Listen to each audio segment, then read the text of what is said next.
മോൻ പോയതിന് ശേഷം ഒന്നും ഉണ്ടാക്കാനൊന്നും അങ്ങനെ തോന്നാറില്ല.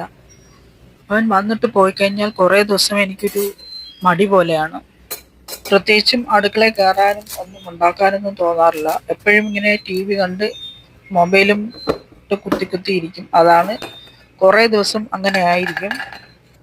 ഇന്ന് രാവിലെ തന്നെ നല്ല മഴ തുടങ്ങിയിട്ടുണ്ടായിരുന്നു.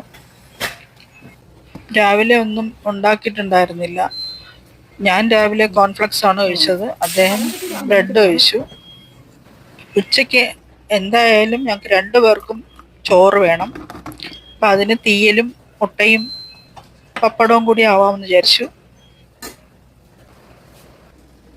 കുറേ നാളായി കരുവാട് കഴിച്ചിട്ട്. നെത്തോലി കരുവാട് വാങ്ങാൻ വേണ്ടി പറഞ്ഞു വെച്ചിരുന്നു പ്രഭയെ. അവൾ വാങ്ങാൻ പോയിട്ട് തിരിച്ചു വന്നു. നല്ലതൊന്നും ഇല്ലാത്ത, അതുകൊണ്ട് വാങ്ങിയില്ല എന്ന് പറഞ്ഞു.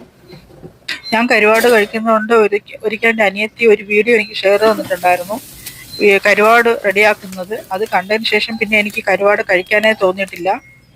2 വർഷത്തിന് മുമ്പ് എൻ്റെ ചേട്ടത്തി അവർ കരുവാട് ഉണക്കിയിട്ട് എനിക്ക് കുറച്ച് തന്നിട്ടുണ്ടായിരുന്നു. ഞാൻ അതാണ് കുറേ നാൾ യൂസ് ചെയ്തത്. പിന്നെ അതിനുശേഷം ഇതുവരെ ഞാൻ കരുവാട് വാങ്ങിയിട്ടേ ഇല്ല. തീയലിൻ്റെ കൂടെ മുട്ടയും പപ്പടവും നാരങ്ങയും ഉണ്ടായിരുന്നു.